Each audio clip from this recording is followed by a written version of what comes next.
Баршаңызға сәлем қыздар, біз сіздермен бүгін қызыл барқыттың осындай капкейкін жасайтын боламыз. Өте дәмді, дастарханға қойғанға өте керемет көрінетін болады. Және жасалатын заттары да қол жетімді заттардан жасалады. Ендеше бізге керегі ең алдымен жұмыртқа. 2 жұмыртқамызды жарып аламыз. Жұмыртқамыз С1 категориясы болсын, С2 категориясы болсын, оған қарамаймыз. Және шекерімізді саламыз. Екеуін жақсылап бір миксерлеп аламыз. Сонан соң барып сүтімізді құямыз. Сүтіміз жылы болуы қажет. Сонан соң барып 70% осындай сары майымызды құямыз. Ерітіп қойғанмын мен алдын ала. Ыстық күйінде құюға болмайды.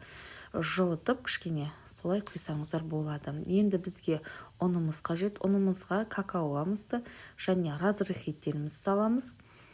Екеуін жақсылап араластырамыз. Ұнымыз електен өткен болуы қажет. Кішкене венчиктің көмегімен осылай араластырып, 2-ге бөліп салсаңыздар, барлығын салсаңыздар да болады. Енді осылай қосып жақсылап миксерлейміз.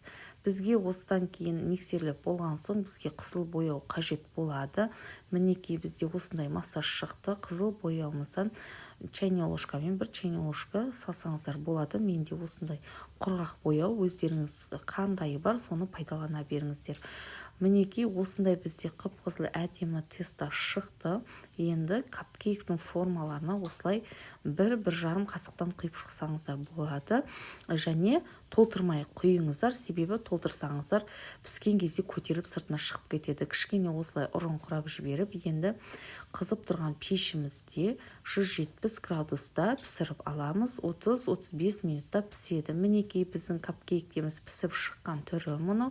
Енді бізге крем қажет болады. Кремнің рецептісі менде бар, төменде постта.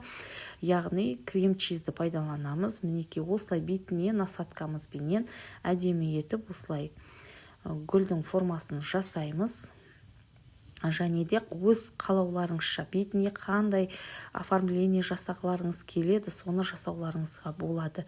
Мен қазір бұлардың бетіне моншақтарды сеуіп шықтым. Сіздер оның бетіне фруктылар қойсаңыздар да болады, шоколад қойсаңыздар да болады, өз қалауларыңызша жасасаңыздар болады. Мінекей қыздар, біздің осындай әдемі капкейктеріміз дайын болды. Барлығын жасап көріңіздер, өте оңай, өте жеңіл жасалады.